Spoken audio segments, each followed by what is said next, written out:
Welcome into another episode of the Junkyard Dawgcast. I am your host, Benjamin Wolk. I am here with Jordan Hill. We are back with another Stay Wolk UGA recruiting show episode, and there's a lot for us to cover in this show because we're sort of in it. We're probably still a couple weeks away from being fully in it, but it is about to be the typical recruiting summer onslaught that goes on now with the current recruiting calendar.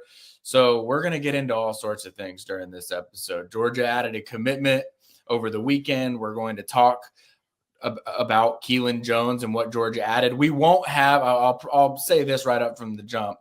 We won't have a normal, traditional one-on-one interview like we've had for past recruiting episodes. That said, Keelan and I did connect around his decision, and so we'll have some clips with Keelan, so you'll at least get to hear from him on what it was about Georgia that made him want to close down his recruitment right now.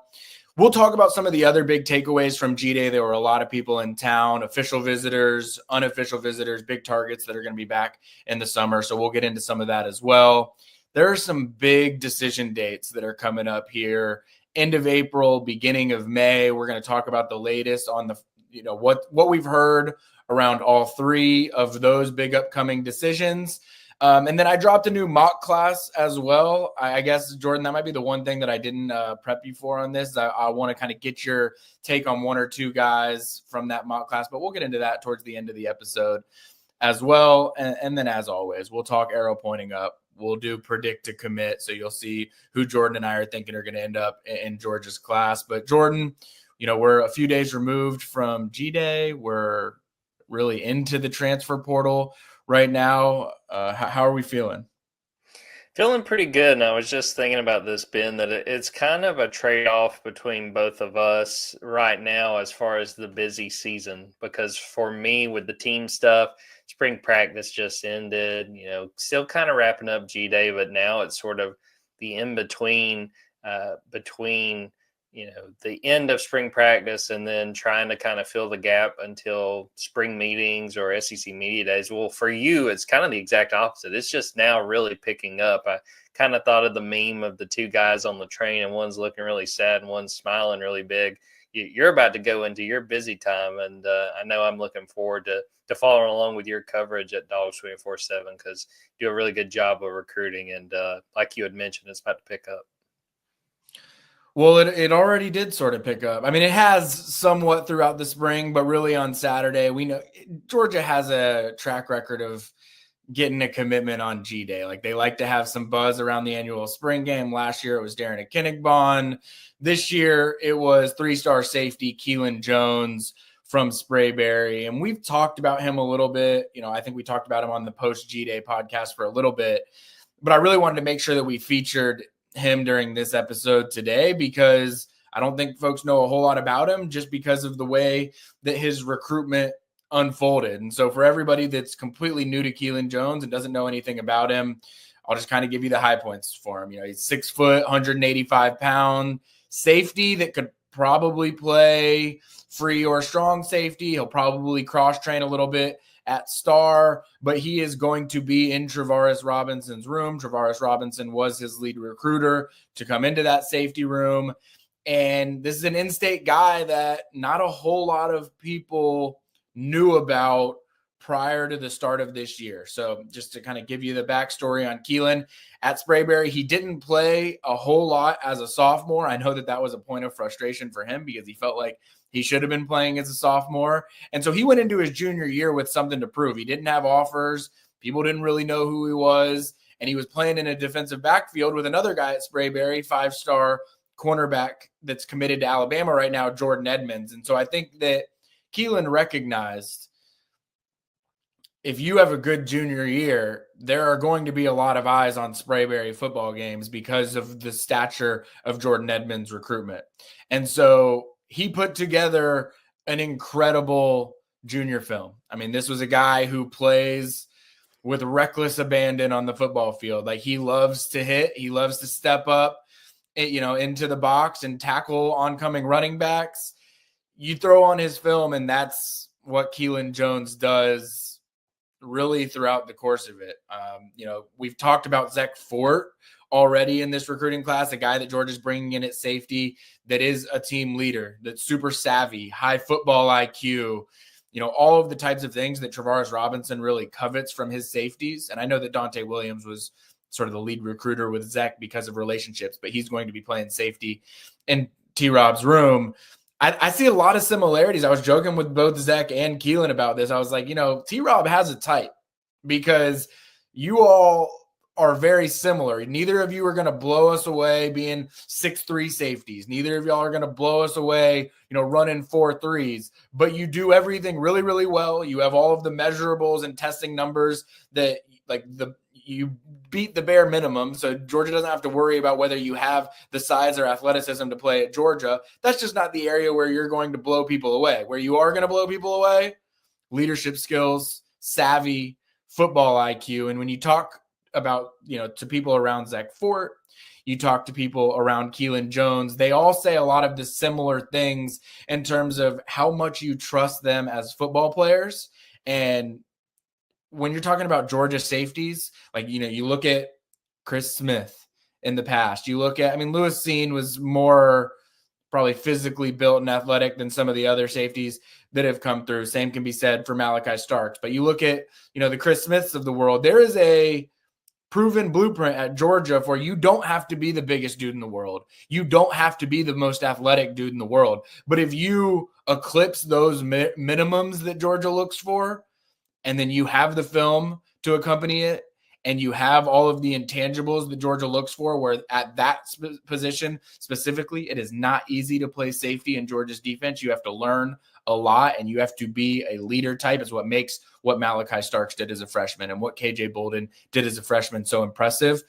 But Kealan Jones is exactly that. That's what he's bringing to Georgia's class. And look, Georgia had not offered this dude in the middle of January. Georgia was really in the thick of things for Jordan Edmonds, his high school teammate, and Georgia offered Kealan Jones. They went out to see both of them at Sprayberry High School, and Jordan Edmonds was already spoken for. Everyone knew what caliber of prospect he was. I think there were bigger questions about what Kealan Jones was, but Georgia took a chance on him. Georgia offered him. They weren't the first offer. I think they were at his 5th or 6th offer.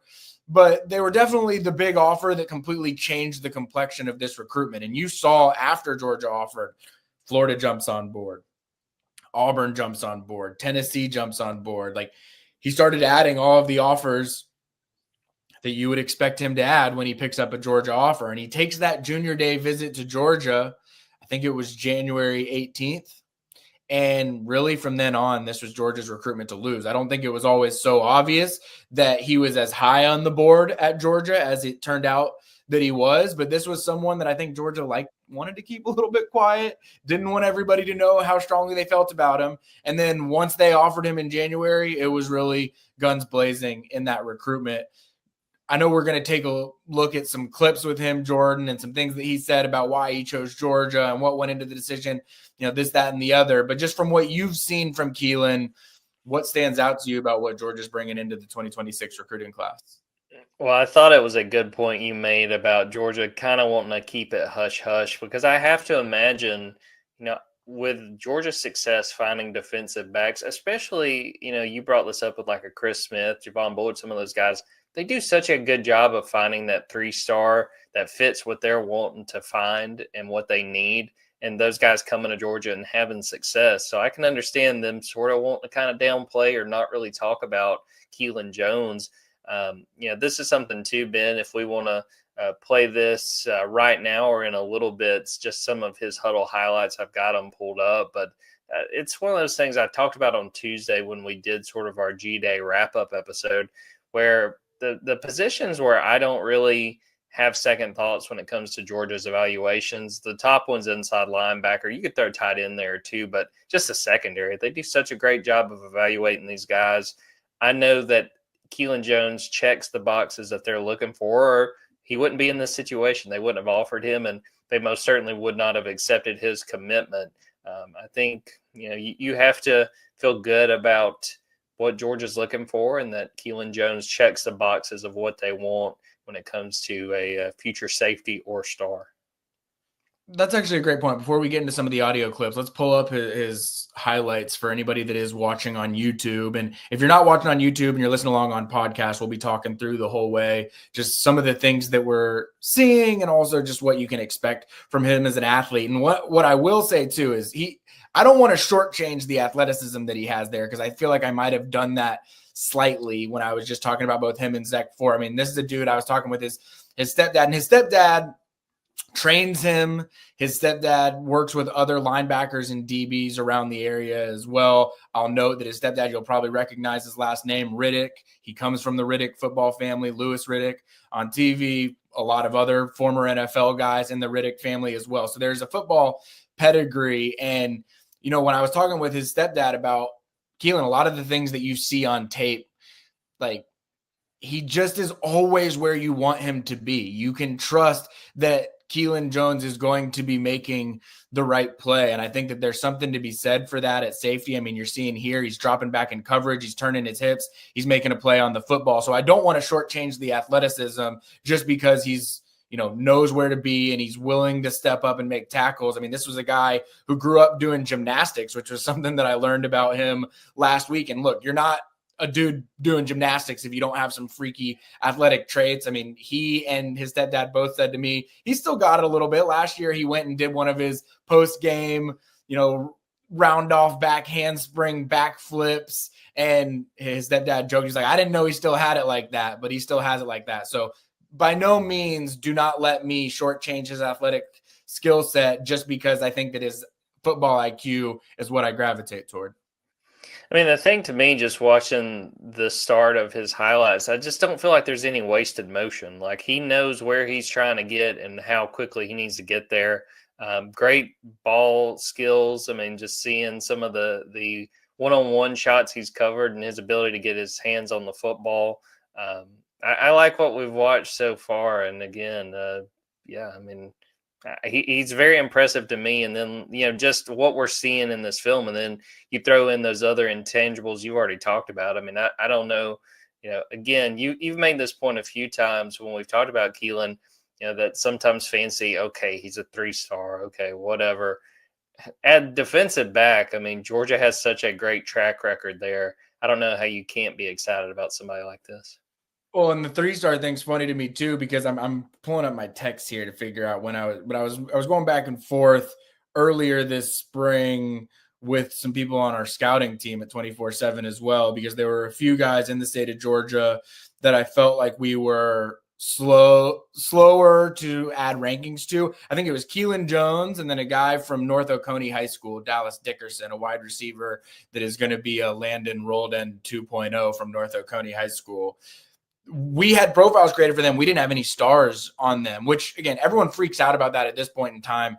Our scouting team, and we've had Andrew Ivins on, we want to get it right by the end of the cycle. And we don't need to rush to get it slapping a 4-star or 5-star on someone just for the sake of doing it so that it looks right, you know, earlier. Like, we want to get it right in the end. And, you know, I said this to some people on the board right now, like right now we've only got 12 5-stars in our entire 2026 recruiting class. There's going to be 32 5-stars by the end of the cycle. I think we've got about 250 4-stars right now. There's going to be 400 4-stars by the end of the cycle. So there's so much that can, you know, senior film can do to change the way these guys finish up. But I mean, there was a point in time in March, early March, where I don't even think Keelan had any stars. Like, this is relatively new. And keep in mind, last summer, I created the profile for Landon Roldan at the beginning of June. It didn't even exist on the 24/7 Sports Network. He ended up as a high 4-star in the ranking. So these things materialize and change and grow over the course of the recruiting cycle.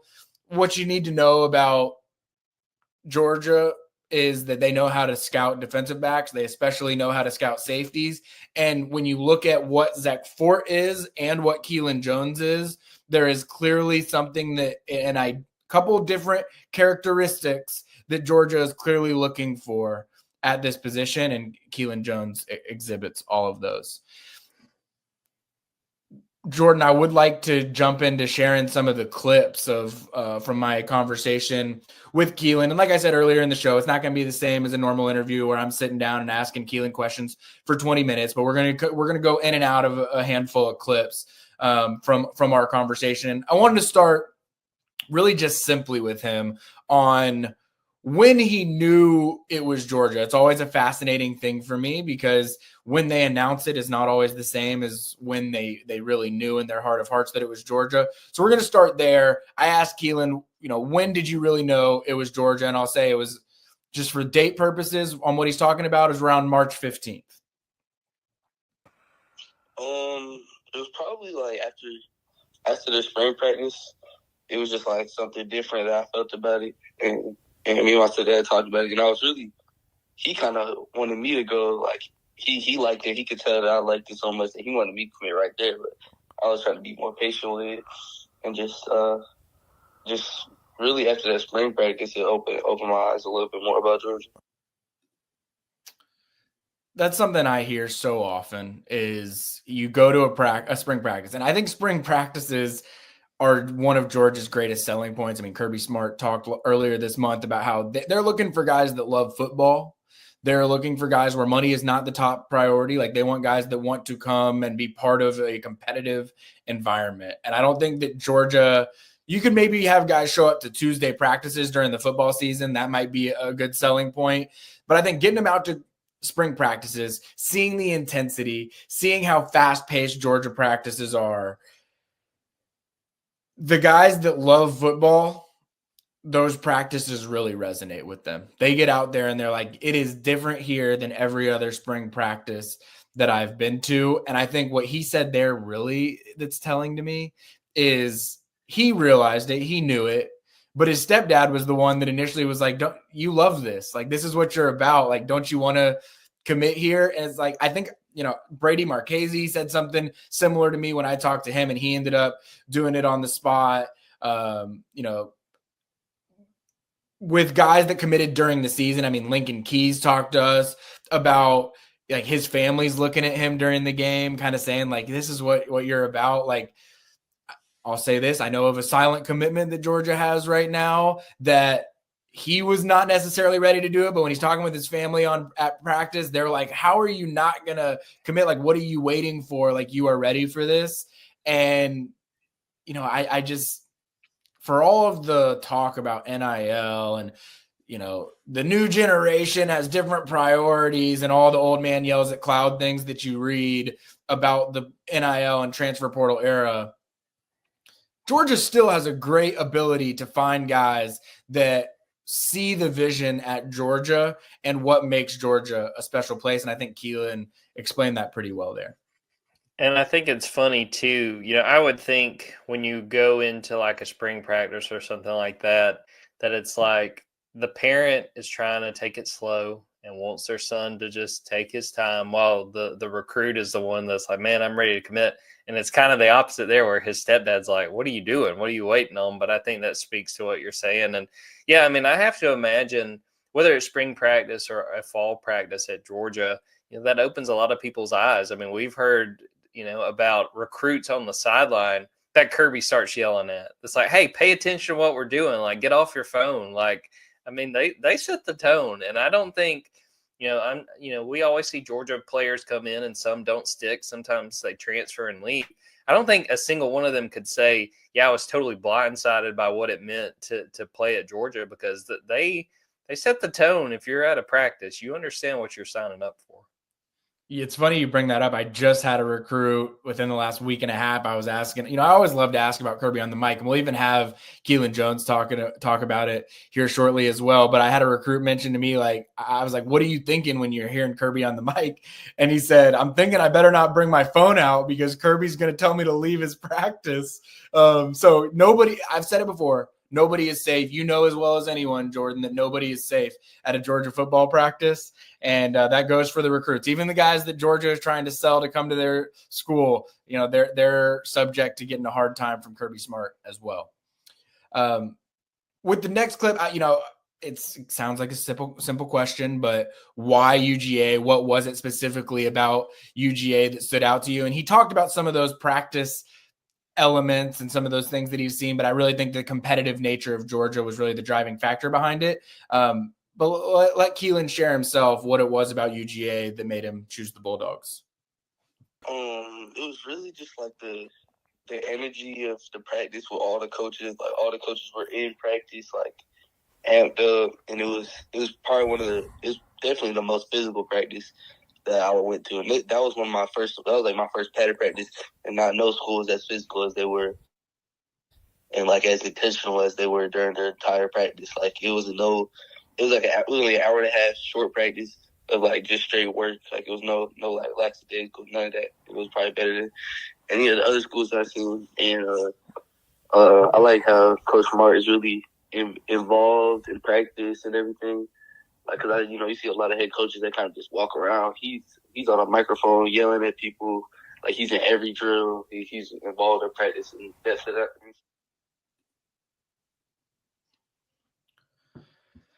Like we said there, previously,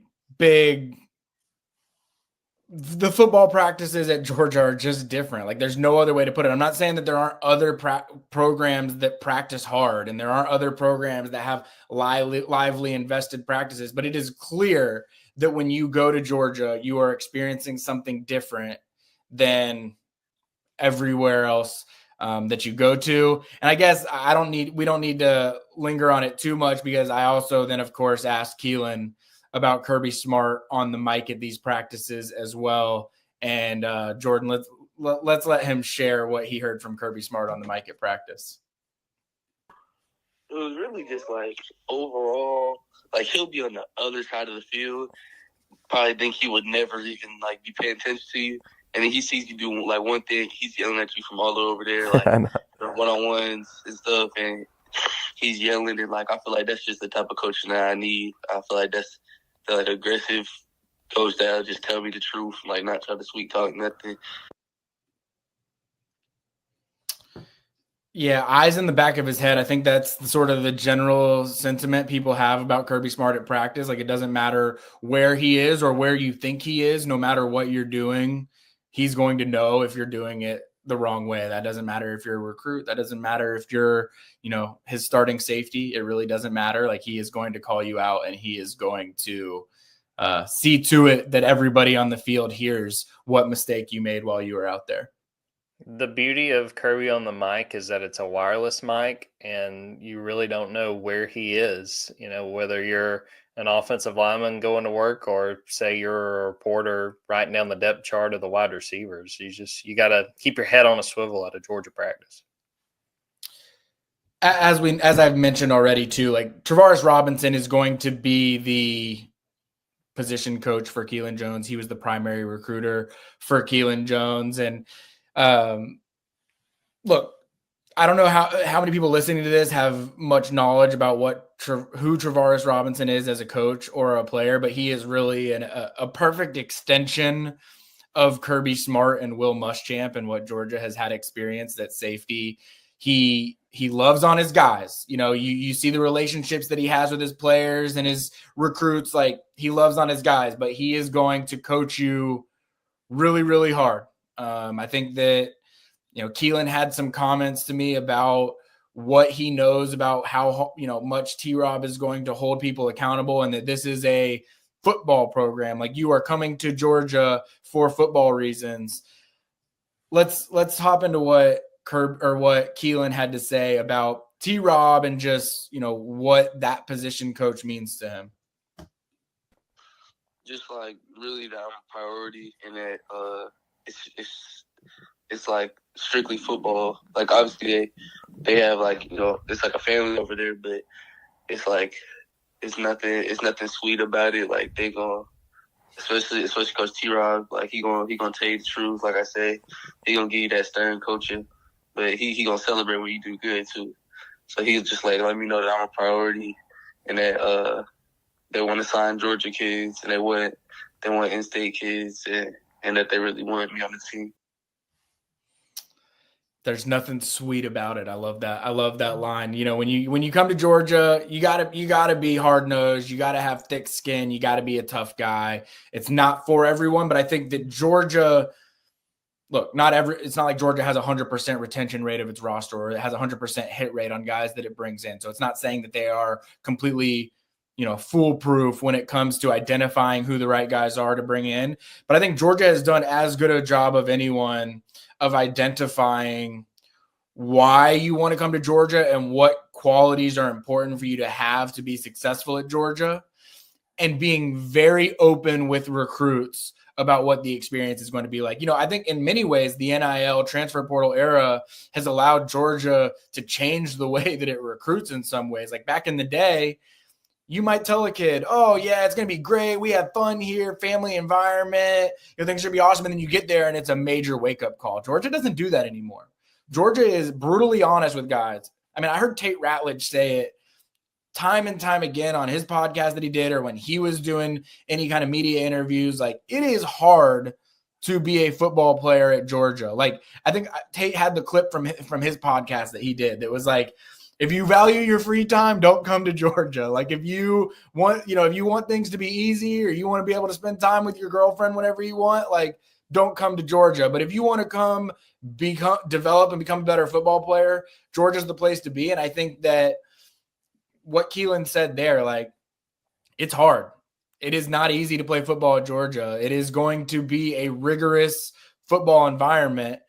And honestly, I think that the new era of recruiting, it doesn't serve you any good to lie to people about what your experience is going to be, because they'll be in the portal within 6 months or a year.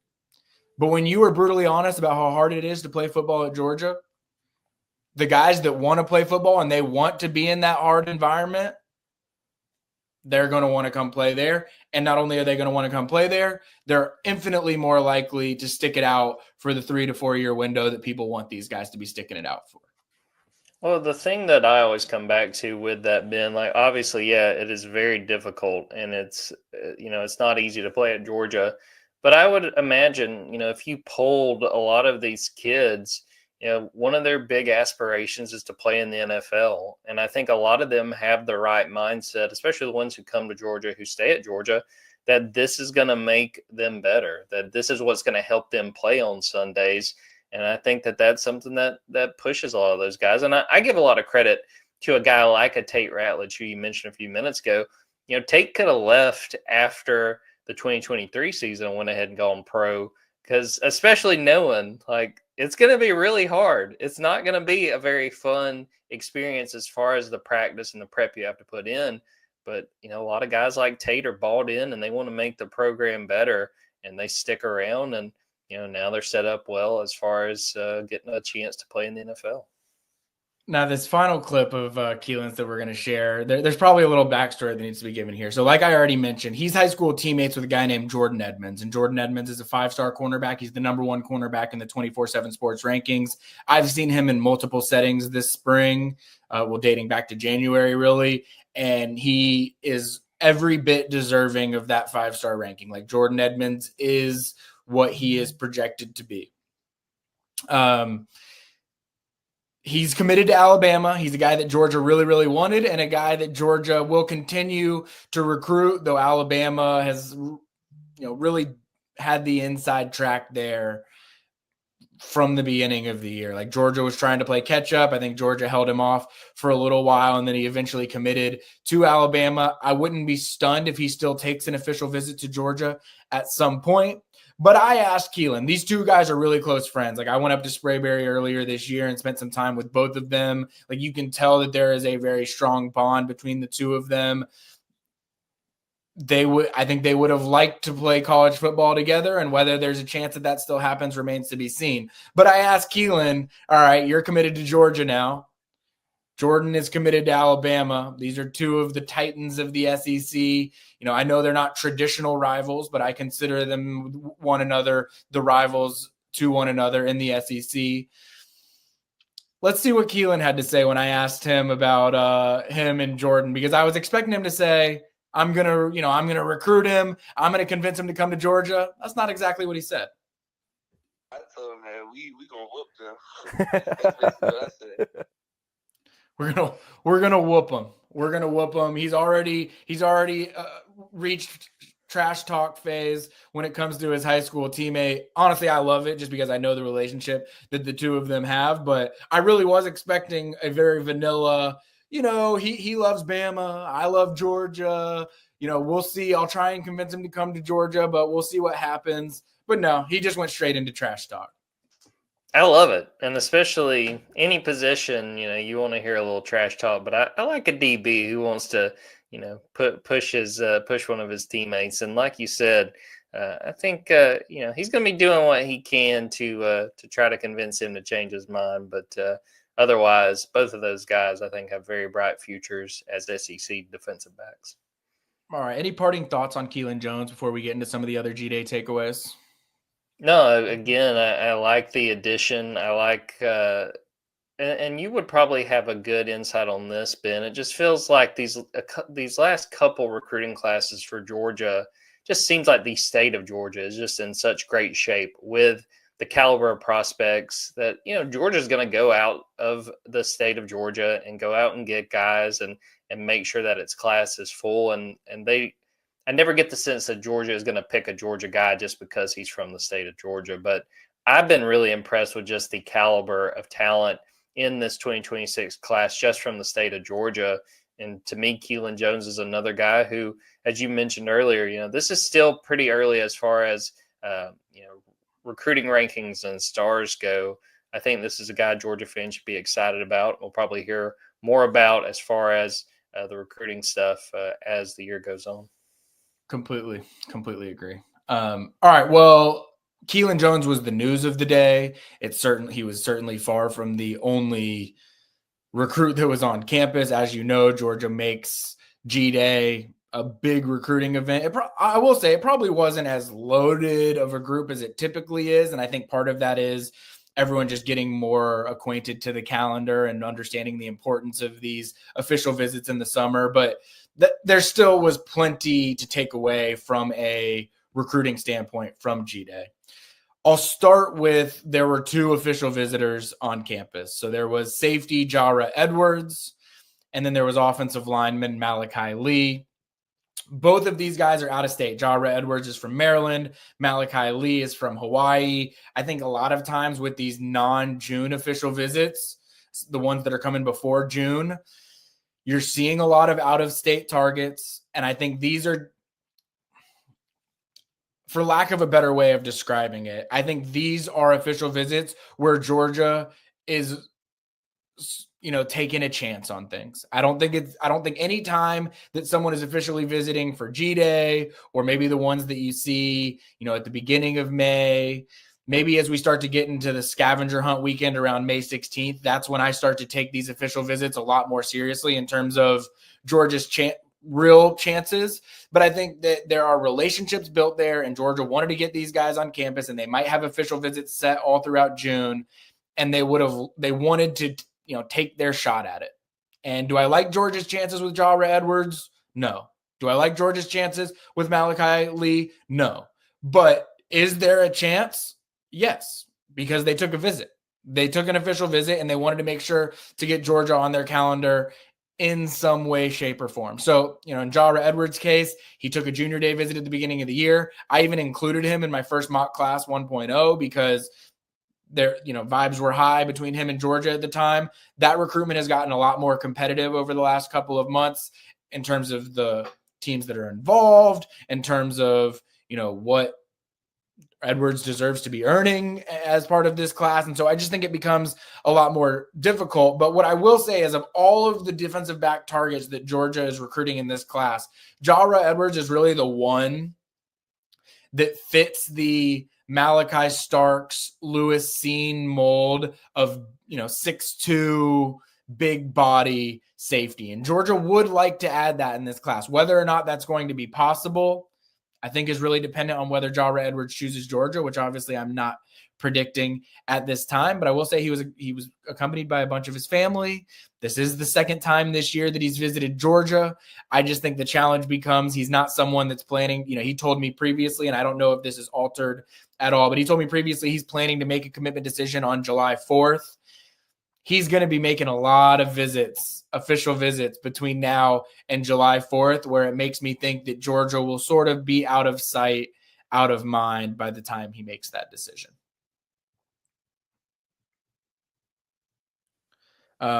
In the case of Malachi Lee, I don't want to sit here and just poo-poo on Georgia's recruiting because, look, they got a 6'5", 6'6", 320-plus pound offensive lineman from Hawaii on campus.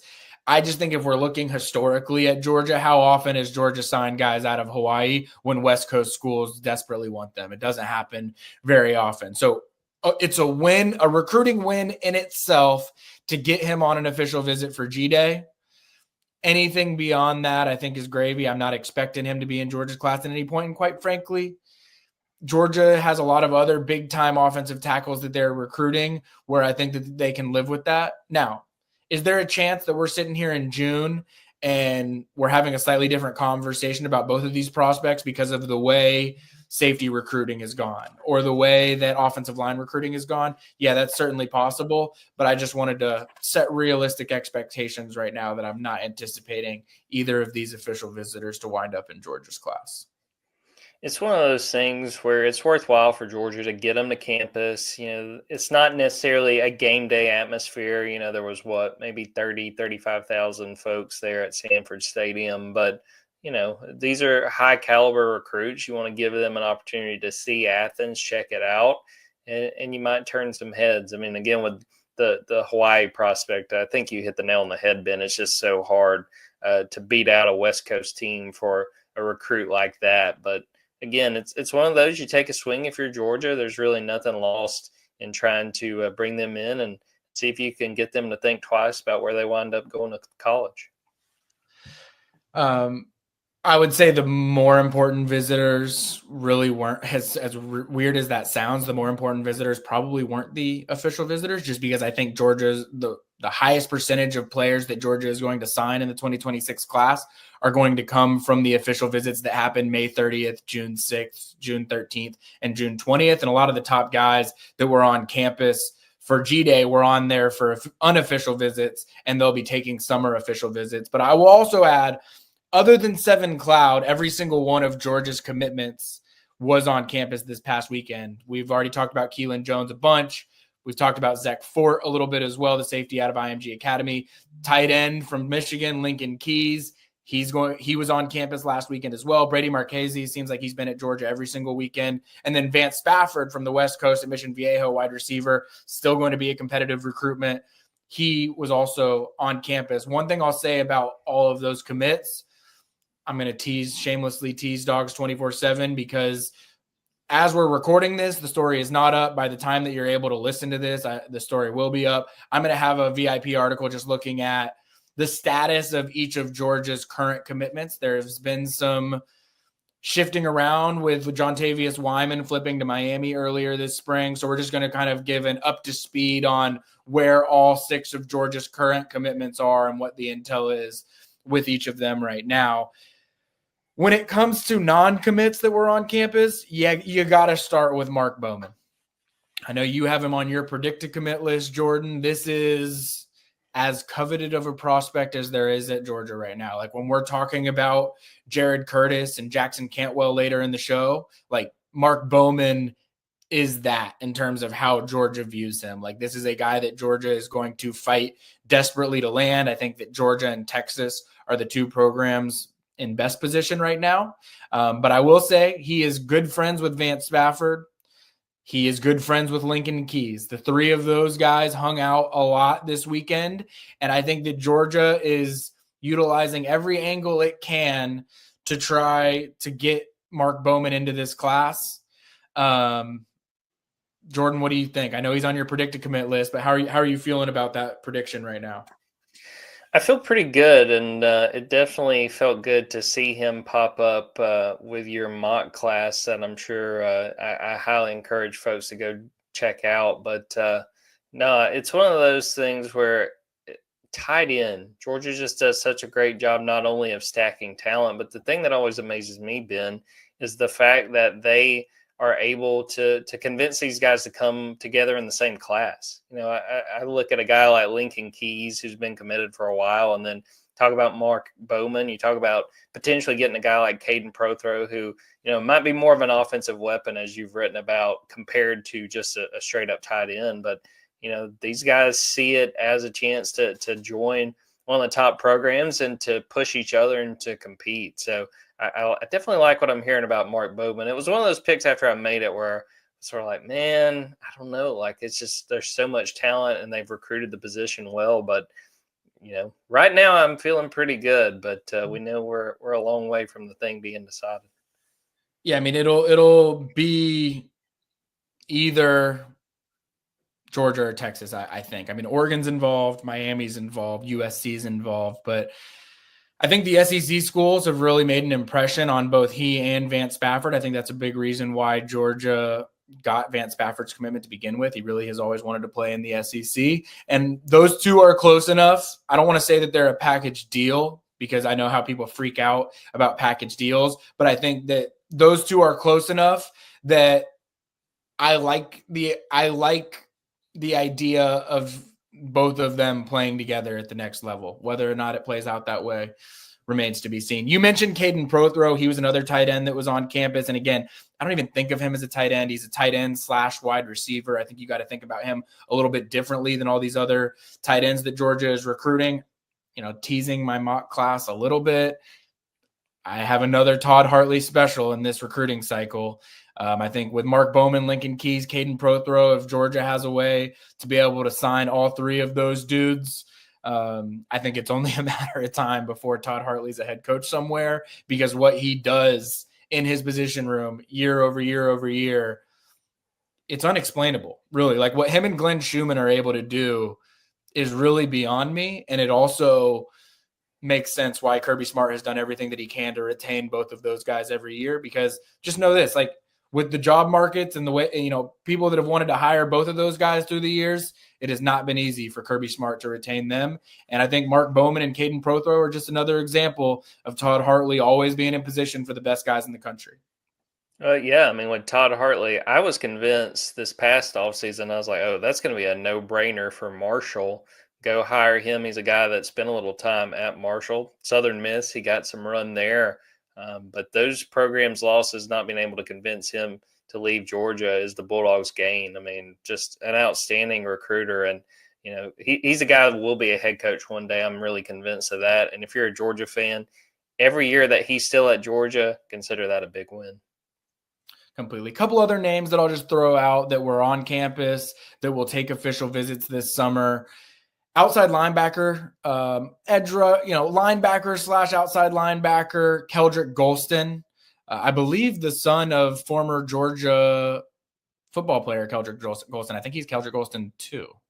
But he spent a lot of time with Chidera Uzodiribe during pregame, watching that unit. You know, he's listed as a linebacker by some recruiting services, but I just think based on his build and the fact that Diribe is the one featuring him in his recruitment, that's a name that I considered including in my mock class, but didn't, but someone that I could easily see in a 3.0 or later version for Georgia. And then a couple of guys that I am just very intrigued by.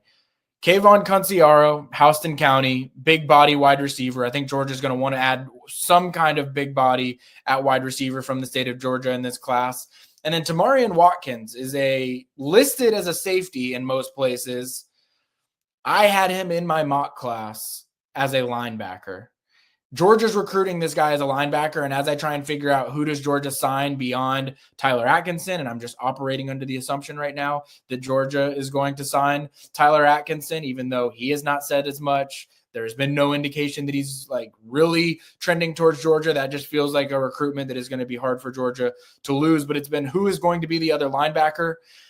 Tamarian Watkins has now been on campus 3 times this spring. Georgia's recruiting him as a linebacker, even though he's listed everywhere as a safety. It's giving off Chris Cole and Justin Williams vibes to me, where there's a lot of athleticism there, and Georgia sees something in him that others might not totally see yet. I could see a world where I just mentioned Golston, Kunciar, and Watkins. Any or all of those 3 end up in Georgia's class before it's all said and done. As soon as you said a safety, they're looking at linebacker, I immediately thought of Chris Cole. And it seemed like he was a guy, to me, following the recruitment, was like, oh, is Georgia going to take this guy? I don't know. Man, that wound up working out well for Georgia, and he's really only getting started at Georgia. So that definitely makes my ears perk up. And, it's sort of been trying to figure out that second linebacker. A lot of people think Jaden Rouse, could he get in there? And it seems like maybe not quite, and we, I picked Tyler Atkinson. He might have been the first or second guy I wound up picking in our predict to commit. But no, I mean, I really like that idea of getting that kind of athletic linebacker, and they've got a good track record of that at Georgia, and it's hard to doubt them at this point. Before we're going to take a quick break here in a second. Before we do that, I do highly recommend getting a Dogs 24/7 subscription. We got a special running right now, Jordan? 50% off during this transfer portal window, Transfer Palooza. Just get on board. So definitely come join us over at Dogs 24/7. There's really no better time than now. Transfer portal is going crazy. While we've been recording this, we've been breaking news over at Dogs 24/7. If you're listening after everybody that's listening to this is listening after the fact because we're recording it. You will already be aware of the news, so I guess we can share it. We just broke some Marquise Easley hitting the portal news. Nitro Tuggle is also entering the portal. I don't think either of those are huge surprises, just given how their springs have gone. But you're finding out a lot of things first over at Dogs 24/7. So please go subscribe over there. Also, please hit like and subscribe on the YouTube channel, Spotify, Apple Podcasts, wherever it is that you're listening to us. We really appreciate you there. Jordan, you got something else for us? I was just going to shout out Kip Adams, and to anyone who is watching this, you will see that I know me especially. I was staring at my phone during part of this. Don't think I was just playing a game or something. I was making sure we were getting stories up. Kip Adams was really carrying us as we were recording this episode. Yeah, I will say, Jordan and I hope that it hasn't come off as we've been disinterested or whatever. We are multitasking our butts off right now, and we're trying our best to make this work for the site and as we're doing the podcast. So just know, we're doing the best that we can over here. I'll also say, go check out my mock class. We were going to talk about it a little bit more at length, but because I've already gotten into some of the details of it, and we've got so much else to talk about, just go to Dogs 24/7, subscribe, check out the mock class. It's my 2.0 version. I'll have another version after this high school spring window, right before the summer official visits start. I'll have my 3.0. But go check that out and get a look at what Georgia's class is likely to look like at this point in time. But we're going to hit an ad break, and when we come back, we're going to be talking about some serious upcoming commitment decisions.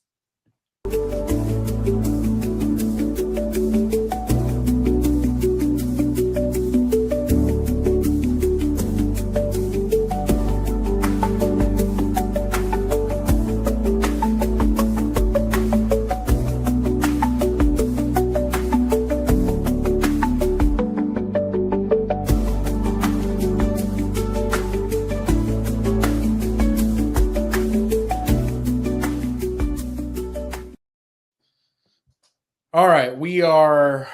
It feels a little bit earlier than last year that some big time names are starting to move their commitment decisions up. Last year it felt like there was everyone wanted to take their official visits, and all the commitments were taking place into January, early July. I still think that's going to be a common time frame for a lot of folks, but I think we're also seeing some of these really, big money competitive recruitments are moving up.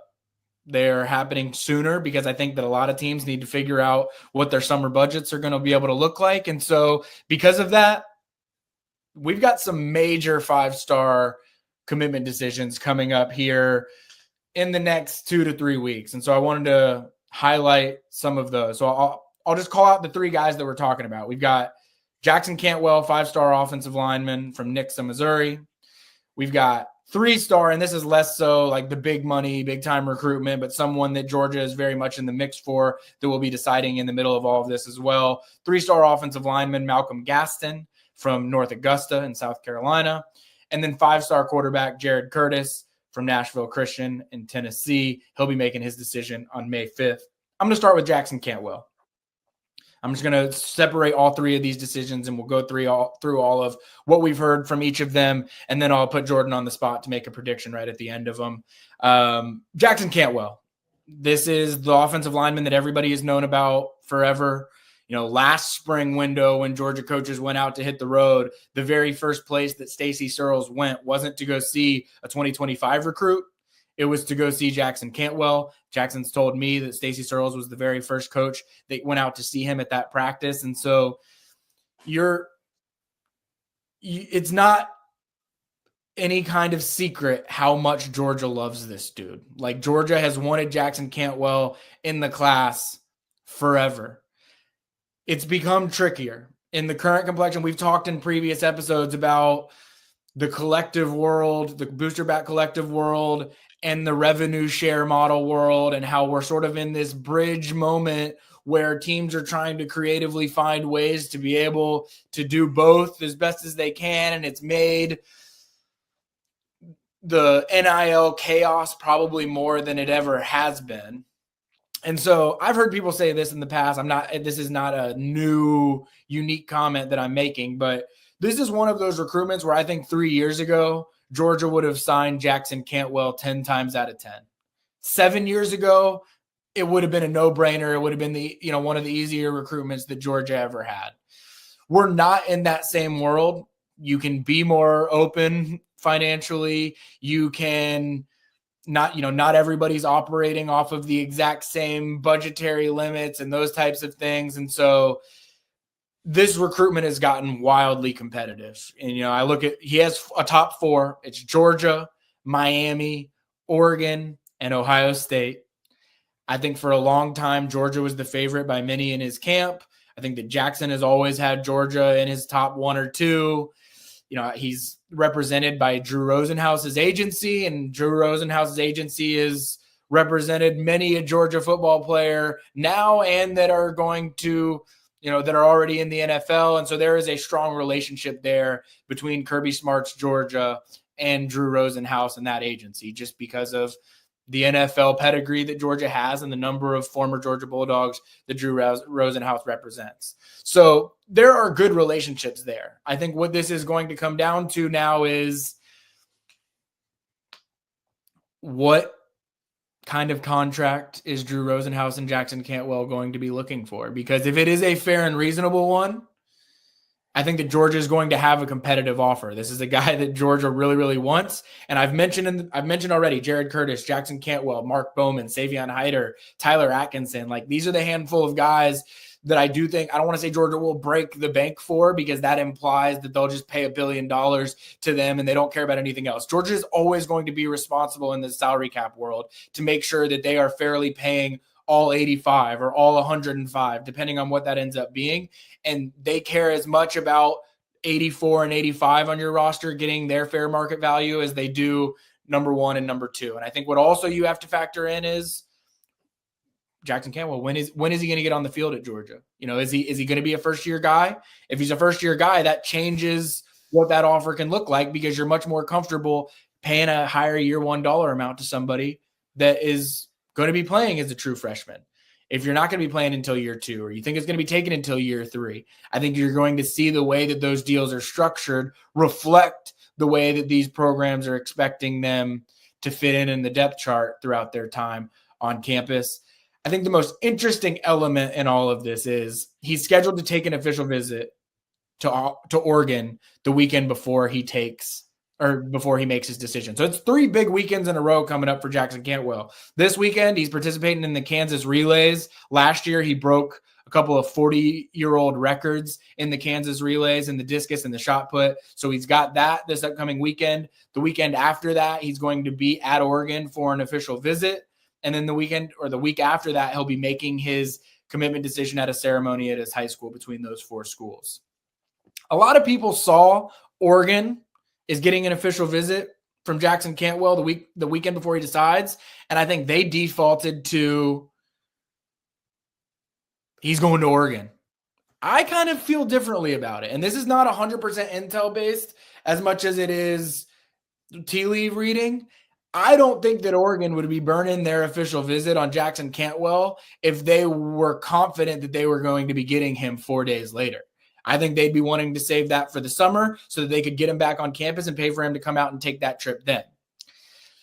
My read on it is that it's gotten competitive financially behind the scenes and that Oregon is trying to make a last-ditch effort to try and turn things around. Whether or not I think that is Georgia or Miami that is presenting the biggest fear for Oregon right now, I don't have the answer on that. I know that Miami really, really wants to sign an offensive line class of Jackson Cantwell and Kenyi Pepe.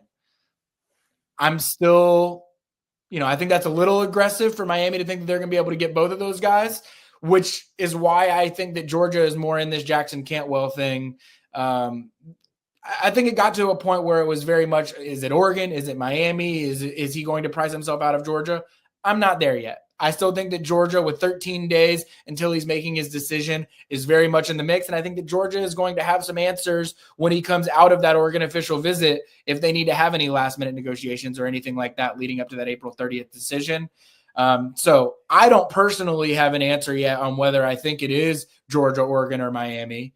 But Jordan, either way, I'm going to make you make a prediction. Where's he committing on April 30th?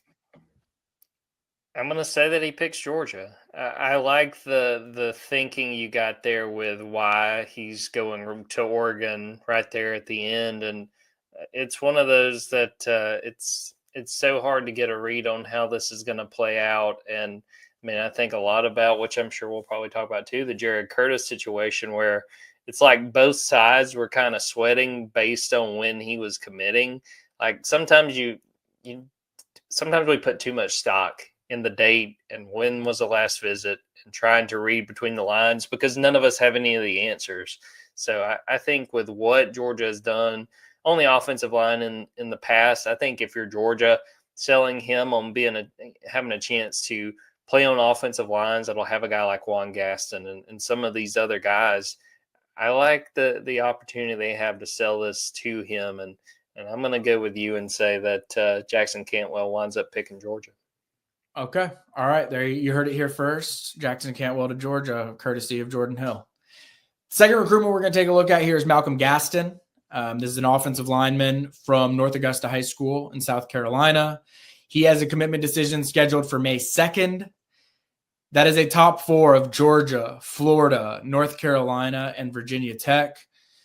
I won't mince words on this one. I really like Georgia's chances for Malcolm Gaston. He's someone that I think has emerged as the possible center of the class. We've talked about, in the past a guy named PJ Dean from North Carolina that we thought might be the center of the class. You picked him for a predicted commit segment, and I didn't necessarily think it was the best pick at the time. We'll get into that later on, but I didn't think it was the best pick at the time. Now I think it's a great pick, but I think that's because PJ Dean's going to be playing defense now. And so because of that, Georgia is still looking for that center type in the class. And I think they really like the moxie that Malcolm Gaston has. I think that the leadership tendencies that he has, have really made it easier for Georgia to kind of separate. They had a bundle of big interior offensive linemen that I think they were trying to sift through and figure out who made the most sense for Georgia. And as it's gotten closer to this May 2nd commitment decision, I think that Gaston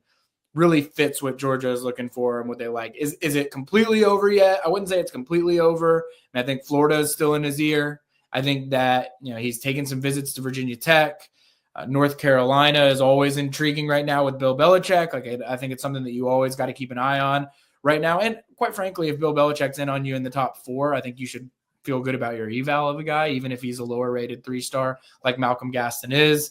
I hesitate to feel the need to even ask you what your prediction is on this one, Jordan, but Malcolm Gaston, May 2nd, who's it going to be? Malcolm Gaston, dog. Yeah, Dog.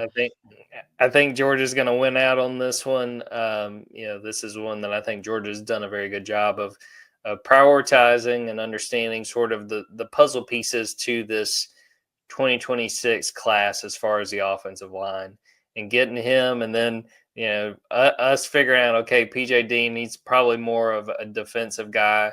What that means, especially with some of the other targets on the offensive line. I like where Georgia is in this recruitment, and I think they win out.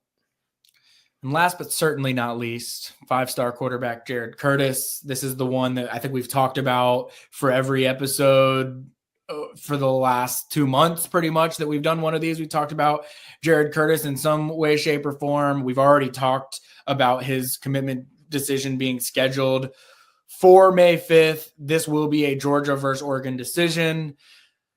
I think a lot of people were worried because he didn't end up taking the G-Day visit, which, again, I don't ever remember Jared coming out and telling anyone that he was going to be at G-Day. I had heard rumors that he was potentially going to be on the G-Day visitors list, but I don't think this is a case of he backed out of G-Day or anything like that. I mean, we've heard now he was going to prom. I think if you've seen photos now, I don't know if you have, he's rocking red and black tie at prom. He's driving the red and black car now. I don't know if people are reading too much into the clothes and automobile choices, but, the optimists out there are saying, hey, he's rocking red and black, everything. He's going to Georgia. The pessimists are saying, he's trying to pull the rug out from under everyone and surprise everyone. It's definitely going to be Oregon. I wouldn't say there's a whole lot new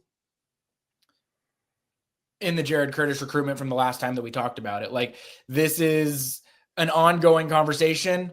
I checked in on this yesterday, to my knowledge, based on what my sources are willing to share with me. He has not told either program yet what his decision is going to be. I think that people are still waiting and hoping and trying to figure it out. The Georgia situation is no different than it ever was. They are waiting until May 5th to figure out what the answer from Jared Curtis is going to be.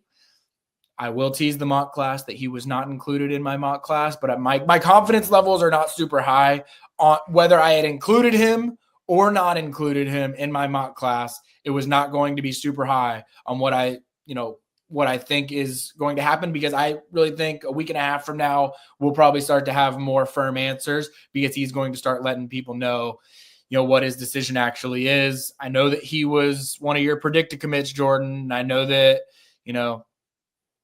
if you have him on your team, you just straight up stole the opportunity for me to be able to take any quarterback. So what do you think? You think you're going to end up right in that one?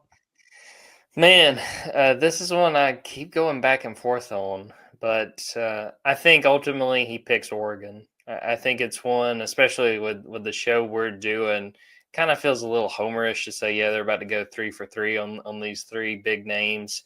But I would not be shocked if he picked Georgia, but just some of the opportunity at Oregon, I think, there might have been too much stock put into, he wants to stay close to home. And so obviously that would be in Georgia's favor.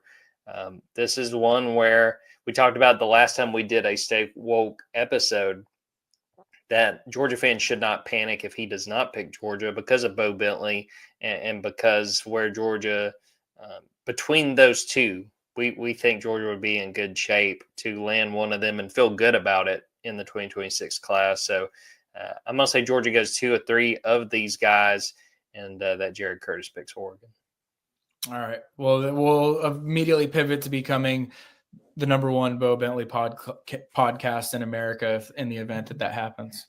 But I do want to say, too, I've now done a pretty good job of covering my grounds, because if he picks Georgia, I'm like, well, yeah, guys, I've had him on my predicted commit. What are you talking about? But you're picking up on all the tricks, all the recruiting tricks. See, I said that he was going to come to Georgia. I said that he wasn't going to come to Georgia.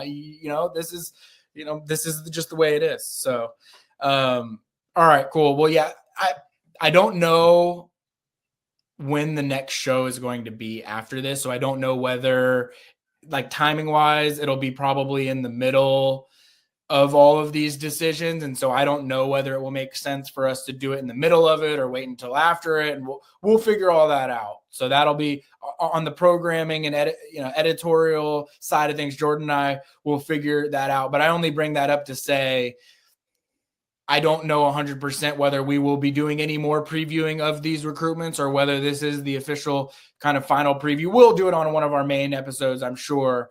But in terms of a recruiting show where we talk about it completely in depth, I don't 100% know. So stay locked into Dogs 24/7 because we will have updates over there on all three of these guys leading up to those decisions. All right, Jordan, we're going to wrap up with our two favorite segments. We've got Arrow Pointing Up. I'll start because I've only got one today, and I think it's a pretty obvious one just based on the window we're in, but the arrow's pointing up on the transfer portal. I think that we're already up over 800 or something so players that have entered the transfer portal across the country. I'm sure that number will be 1,000 by the time that people are listening to this later on Thursday or Friday. In the Georgia world, not a whole lot has happened. I mean, Branson Robinson entered the transfer portal on Wednesday. All my days are blending together. Was that Wednesday morning, Jordan? Yeah. And then while we have been recording this show, Nitro Tuggle has entered the transfer portal or is planning to enter the transfer portal. Marquise Easley is planning to enter the transfer portal. Again, we don't need to harp on what their circumstances were this spring that probably helped expedite those moves into the transfer portal. But not a huge surprise in any of those three cases. I know there were some people that were a little bit surprised by the Branson Robinson news. I think that has more to do with what the hype was around him coming into college more than where things stand right now. I mean, he just hasn't been able to be healthy. Georgia can't look at the 2025 season and reliably look at Branson Robinson as a running back option for them because they don't know whether he's going to be available or not. And so, if he was at his peak form, fully healthy, as the best possible version of Branson Robinson, could this have turned out differently? Possibly, but I just don't think at this point there's any way you can really know that based on how his career has played out. In terms of other guys that are planning to enter the portal, I don't want to name drop anyone who doesn't end up entering the portal, but I will say I think that there are a couple other offensive linemen that are weighing their decisions and where they're fitting in the depth chart. If a DB entered the transfer portal, it wouldn't entirely shock me either, just because of the depth there and obviously what Georgia brought in via the transfer portal in December. I'm sure there are some guys that are looking at where they've gotten squeezed on the depth chart and saying, I don't know, do I want to stick around? Is there another home that might make more sense for me? I think some of those decisions are still being expected to be made. But I'll say that the biggest thing from the transfer portal front for me is what's coming in, not what's going out. And, we've talked about defensive line, edge. Georgia really wants to bring in some major, day one, play right away options there. At edge, Bo Atkinson, outside linebacker from UNC, 6'6", 260. So I would say he's more the defensive end outside linebacker type, like someone that's going to play with their hand on the ground, but also be asked to stand up in certain situations. He's going to be visiting Georgia this weekend. I know he's also going to be visiting Ohio State, but I think Georgia, because of the need there and how much of a priority Georgia is going to make. The irony of it is when Georgia lost Damon Wilson, I think Ohio State was a front runner to be able to get him, and I think they had some struggles financially to make that one work. You're going to find either Georgia or Ohio State is going to wind up missing out on Damon Wilson and Bo Atkinson. So I think that it's going to be really important for Georgia to find a way to be able to get Bo Atkinson. I will also say another edge rusher, more of the outside linebacker edge type than the defensive end edge type from Army. Jordan, I'm going to give you the opportunity to pronounce his name for the class. Yeah, you would do that when I don't have it pulled up right in front of me. Exactly what I was hoping for. You're really good at that. Let's see. Elo Madozi is how I'm going to say it. Yeah, you nailed it as far as I know. I haven't heard it pronounced yet, and if I did, I don't even know that it would have been pronounced properly by wherever I would have heard it. But he will also be on campus this weekend. I don't view this as an either or situation for Georgia. I think Georgia wants to add numbers in doses in that group. And so if they can get someone that's a Bo Atkinson type, bigger build, hand on the ground type that can also play outside linebacker, or get someone that is, more quick twitch type like Elo. Elo, is that right? Is that what you said? Elo? That's what I said. I'm trusting your pronunciation on it, Jordan. I don't know. I think that they would really like to be able to sign both of these guys out of the transfer portal if they can. And then I would also, it's worth noting, and I should have had this pulled up already as well. Matt Zenitz was the first to report this as well. Shout out 24/7 Sports and CBS Sports. Alabama A&M defensive lineman Cedric Smith is on campus today. Cedric has told me that he's going to be there really all day. He's going to be leaving late tonight, so Thursday, so maybe a couple hours before some of you are listening to this. Maybe he's going to be leaving, depending on when you listen to this. If you're listening Thursday night, he might still be on campus when you're listening. If you're listening Friday, he might have just left. But I had some folks sort of wondering, that's an interesting one. Alabama A&M, you don't see that very often. But anytime Georgia can add numbers, especially a 6'4", 310-pound interior lineman that has been productive, anytime that Georgia can add that or even potentially add that, they're going to bring those types of guys on campus and see what they've got. Anything stand out to you out of those three, Jordan? Well, the thing I wanted to say about any other transfer portal thoughts in general? No, I don't think so. The thing I wanted to point out with Cedric Smith, and I want to shout out Chris Hummer because he posted this on our board. He's just going to be a redshirt sophomore when he gets to Georgia.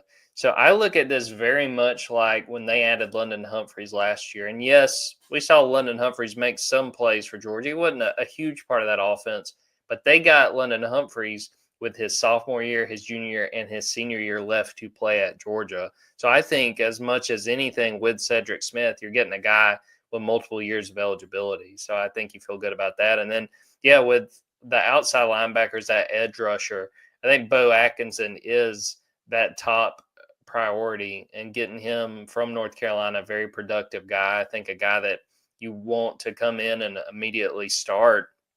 And I go back to what Kirby Smart said during the spring about Quintavious Johnson. Very complimentary, but he said he's not where he needs to be right now. Again, said that's no fault of his own. He's only been at Georgia for like a year and 2 or 3 months. He's not at the level of a Chaz Chambliss. He's not at the level of what Damon Wilson would have been had he stayed at Georgia. So that's a big need there. And I like Elo Madozi, just the potential and just what little I know about him. Sounds like he's got a Nigerian background, which I think makes sense. And I'm sure that, he and Chidera are probably going to talk about that quite a bit. And that'll probably be a way for them to connect. But I like the three guys that they've targeted so far, and fascinated to see what happens in the next few days and also the weeks to come. I love what you mentioned there about Cedric Smith as well. Like, there are basically two types of recruits that Georgia looks for in the portal. Someone with a lot of eligibility remaining. You mentioned London Humphreys. I think Xavier McLeod was a lot like that as well, where you have so much eligibility left that it's almost like you're taking a freshman or an incoming freshman, and you look at how, Georgia misses on Justice Terry late. Georgia doesn't end up signing Jeremiah McLeod late. And so the defensive line numbers that they brought in the 2025 class aren't what they would have liked to. So I think they're almost thinking of Cedric Smith as an incoming class of 2025 defensive lineman. And then there's the immediate impact guys. Like, you want a guy that you think he might only have 1 year of eligibility left, but you're like, this guy is going to change the program this year singularly. I kind of think that's what Georgia thought Colby Young was going to be when they brought him in last year. And now they're going to get, I guess, not 2 years out of him, but like 1.5 years out of him, it seems like. So some guys sort of bridge the gap. Like, Colby's sort of a tweener in terms of you got more time out of him than maybe you were expecting. You were bringing him in as an immediate impact guy. But again, that was sort of some unique circumstances that probably created that as well. All right, Jordan, what you got for arrow pointing up? All right, I got a few of them I want to run through. We got to start off with the news on Thursday. Arrow pointing up to Lee Corso. ESPN announced that he will be retiring. He will be there for week 1, which I'm sure will be a big celebration of his career. 89 years old. I think we would all admit, those who watch College Game Day, that it has been hard to kind of watch Lee as he's gotten older. But I would compare it to, if, those listening, I can sit here and speak for it personally. Watching a grandparent get older and sort of what that's like and sort of that struggle. So I know that's hard for folks who have seen that. But I mean, Lee Corso, when you think about college football, a guy that, coached for a while, but he's very much to me like the John Madden he's remembered much more for what he did outside of coaching, what his impact was on the sport. You've obviously got him in so many of the video games. He's been a staple of College Game Day for decades at this point. Super excited to watch that week 1 edition and to kind of give him that send off. 89 years old, super excited, and want to wish Lee Corso well, because he's meant a lot to college football. Do you have a favorite Lee Corso memory? Anything that comes to mind? There's so many good ones. What I will say is I will not stand for it's pop. People love to make jokes online. I'm one of those people, so I'm a hypocrite when I say this. I will not stand for any Lee Corso slander today. Anybody saying this is 5 years too late? Like, no, like. Am I glad that he's finally going to have his moment where he, his final send off? Yes, he's been a legend. Half the people listening to this right now are only listening to this because of people like Lee Corso spreading joy around the game of football, especially college football. So, I'm glad that they're kind of giving him his almost like 1-day contract to, retire as the guy on College Game Day. I think the only solution now is I think Nick Saban's got to start putting mascot heads on at the end of episodes. What do you think? That's what I was going to suggest. I hope it happens. A couple of the things that just I wanted to rattle off, Lee. Go back and listen to like college football 03, 04. His like commentary on those games are fantastic. You got to shout out the time that he dropped the F-bomb during the Houston SMU pregame. And the one I always think about Georgia fans aren't going to like is I think that was the blackout game where he called Uga ugly. And I think he picked That was what I was going to say. I didn't want to say that was my favorite moment, but it's a great one. It immediately came to mind, which, again, super excited for everybody to get to celebrate. And I'll be honest. I mean, there's probably going to be some tears in my eyes watching him in that first episode. Do you have a favorite Lee Corso commentary from the 04-05 video games? I remember a lot of there's some mention of like a triple sow cow or some kind of like gymnastics move. He says at one point, and the best one, because I'm pretty sure he played quarterback at Florida State.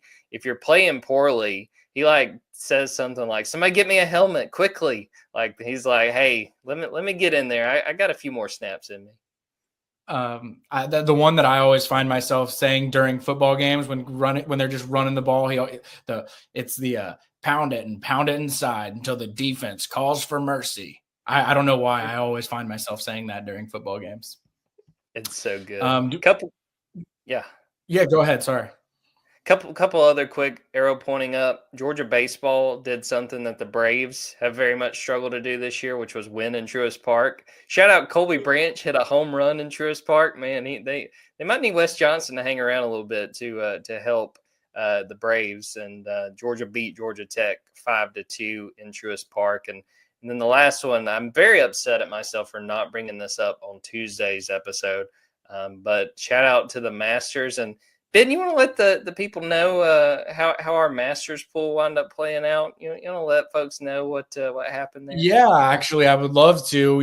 Jordan and a couple other media types we did a pool. I think we took six players, took the top 4 scores. Jordan had the number 2 overall pick. Scotty Scheffler went number 1. Jordan had his choice of whoever he wanted in the field at number 2, and specifically made a point to call out that he would not be picking Rory McIlroy with the number 2 pick. That's how I remember the pool going, Jordan. I don't know if you have a different version of events.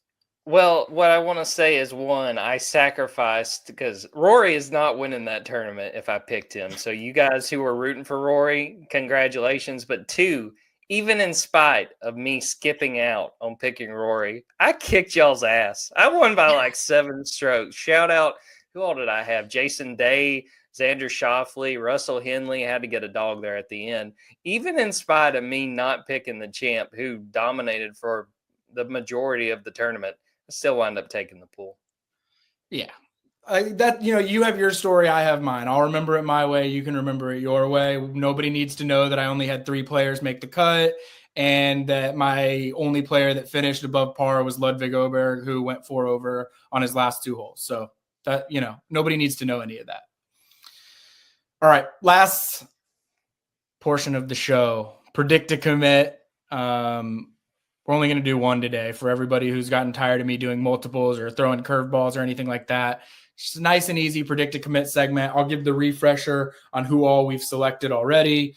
Jordan has Derek Cooper, Tyler Atkinson, Carter Lucky, Mark Bowman, Jordan Smith, Jared Smith, Kamari Brooks, Jared Curtis, and PJ Dean. I will note, I'm just going to say it. When Jordan picked PJ Dean last week, I didn't want to say it, but I was like, I just don't see a world where last episode, I don't see a world where Georgia's signing a 250-pound center. I didn't want to say it. I didn't want to put you on the spot. I didn't want to say that your pick was bad the second that you made it.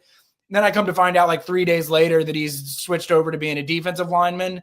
And quite frankly, now that he's a defensive lineman and the relationships that he has at Georgia, I love the pick. He wasn't in my mock class 1.0 as an offensive lineman. He is in my mock class 2.0 as a defensive lineman. So I don't know if, lucky, good, savant, genius. I don't know what you are, but good pick, I think. So those are your 9. Mine are Graham Houston, Zach Fort, Jay Lamar, Malcolm Gaston, who I replaced Desmond Green for on the last episode, Tyreek Green, Jackson Cantwell, Ryan Mosley, Ekene Egboko, and Brett Kolajay. This is going to be our 10th pick for each of us, Jordan. I will let you go first. All right, went back and forth on this one, and I'll stall for a moment as I pull up his profile. But a position where I feel like I'm lacking a little bit on this team is wide receiver. And I think part of that is just because they're still kind of trying to figure out what they want to do there. But I'm going to pick a wide receiver with this one, and I'm going to pick Craig Dandridge. I think that this is a guy that from Cambridge High School, Alpharetta, 6'2", 170. He checks a lot of boxes for me. He's a guy that's set to visit in June. It's one of those where you've got Ryan Mosley. If I'm not mistaken, that's the only receiver that's been picked to this point. But I think there's a lot to like with Craig Dandridge. I think when you think about his size, when you think about what he brings to the table, that he checks a lot of boxes for Georgia. And you can speak on this better than I could, Ben, but it sounds like Clemson is really pushing hard for him. Won't be easy, but had to go with Craig Dandridge here. Yeah, much to my chagrin, that is a spectacular pick by you. I had 2 on my list of who I was going to take today. He was first on my list, and then I have the other guy that I'm going to take. I hadn't decided yet which one I was going to go with, so I was hoping that you were going to make my decision easy by picking one of them. But now that you've actually picked one of them, I wish that I had just gone first. But I like the pick a lot. I do think Clemson has made this thing more competitive recently. Georgia will host him on an official visit May 22nd and 21st, which I find very fascinating because he is scheduled to be at Clemson May 30th. And Clemson has one official visit weekend all summer long, and that's the one. And he was scheduled to be at Clemson. Georgia actually moved its visit up to May 21st and 22nd. There's not going to be a lot of other people on campus that weekend. It's sort of a weird, rare date that Georgia's hosting a guy. I think that's a case of Georgia really, really wants Craig Dandridge. I think that they've realized that he is, like Jordan said, he checks all the boxes that Georgia's looking for, intangibles and talent-wise. And so I really do like Georgia's positioning. It's interesting, like you said, Brady Marchese committed on the blue, so we didn't really have a chance to hear how it was trending with him and then get him in as a predicted commit. Vance Spafford has already been committed. If Vance Spafford doesn't end up sticking, there's an opportunity for us to predict another wide receiver. But with me having Ryan Mosley, you having Craig Dandridge, 2 other guys committed, that's 4 already. There's a chance they take a 5th wide receiver, but there's also a chance that they just ride with 4. So there might not be a whole lot of wide receiver predicting going on, though I will say as a tease to my mock class at Dogs 24/7, there was one other wide receiver in that mock class. So go check that out as well. All right. I'm having to, I had 2 written down. I would have thought that I would have just I'm going to go to this next one. And now I'm sort of sitting here thinking is there anyone else that I should rack my brain for that I should do? But I'm not. I'm going to go with someone that was also in my mock class, an in-state defensive lineman, Ernest Rankins. This is a guy from Southwest DeKalb High School. think his wingspan is like 83 inches or something like that, which is very much in the holy cow category. When you see this guy, you see pretty easily what Georgia likes about him. Like, he is a first off the bus type of player. Like, I saw him play on a Thursday night last fall when I was going to see Sam Turner, the wide receiver that ended up flipping from Georgia Tech to Auburn. And I wanted to check out Ernest Rankins because I hadn't seen him yet when I went by to see him, or when I went by that game. I saw him and, he was good. I was like, okay, I see it. He's a 2026. Like, he's still got a little bit of ways to go. But I liked what I saw. I was at the junior day, or at the Georgia game where they were hosting people for the junior day, the basketball game in January. And I was standing in line at concessions. I don't need anybody to make any jokes about any weight gains that I've had. And of course I was standing in the concessions line, but I'm standing there in the concessions line and I see this guy standing there and I'm like, well, I was kind of trying to figure out, is this a basketball recruit or a football recruit? Which he's right in that blend of, like, it could have gone either way. His arms are so freaky long that I was like, maybe he is a basketball guy. Then I caught his name tag, realized that it was Ernest Rankins, and I said, holy moly, this dude he's grown since I last saw him in October. And he just fits what Georgia likes from its defensive linemen: athleticism, traits, all the, freaky characteristics that they like from their defensive linemen. And then he's an in-state guy. What I will say is I am adding someone as a predicted commit, not saying that Jordan and I are going to go 100% on what our predicted commit teams have been up to this point. I'd love to think that we are, but I think that there's a high probability that doesn't end up being the case. This is a bit of a risky one because Auburn is very much entrenched in this recruitment. And I just brought up his high school teammate, Sam Turner, who has had an unbelievable spring in Auburn. And I know that Ernest has had the opportunity to go visit Auburn a couple of times, see the progress that Sam has made over there as well. I know that their families are close. So I think Auburn is a true threat and possibility to get Ernest Rankins. But as the most Georgia type of defensive lineman in the state of Georgia this year, that's why I'm predicting Ernest Rankins for my team. I like that pick quite a bit. He, like you said, he checks a lot of boxes. And two, this is one of those where I'm fascinated to see how Auburn's season goes and if maybe it affects, his chances of going to Auburn versus going to Georgia. I think this is a big prove it year for Hugh Freeze. And I'd say in like the last class, Auburn was able to pick off a guy or two that Georgia really wanted. So this is a good recruitment to kind of get a barometer of where Georgia and where Auburn is right now. And again, it may be swayed on how Auburn does because, if Auburn struggles out of the gate, I don't know if you've looked at their schedule. They've got a tough start to the 2025 season. That may really help Georgia in a recruitment that I think will be very competitive for Ernest Rankins.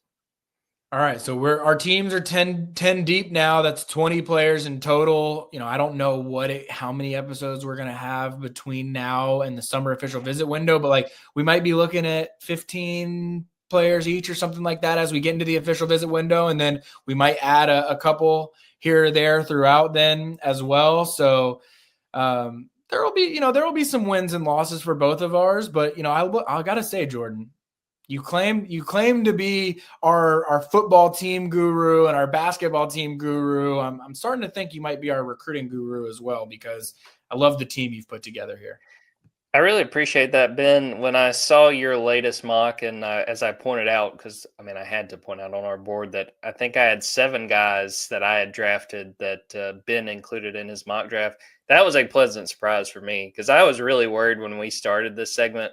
It's my favorite segment of the show, but I was like, man, I'm going to make myself look like a total idiot.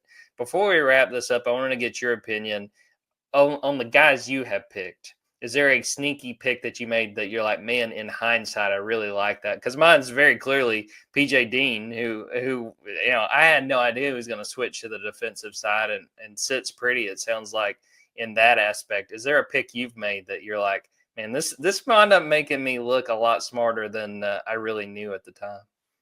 Well, obviously Zach Fort, right? That one, my Zach Fort one, well, that was my sneaky pick right at the beginning when I was, sort of unethically scheming the system against you when we did our predicted commit segment. My first pick was Graham Houston.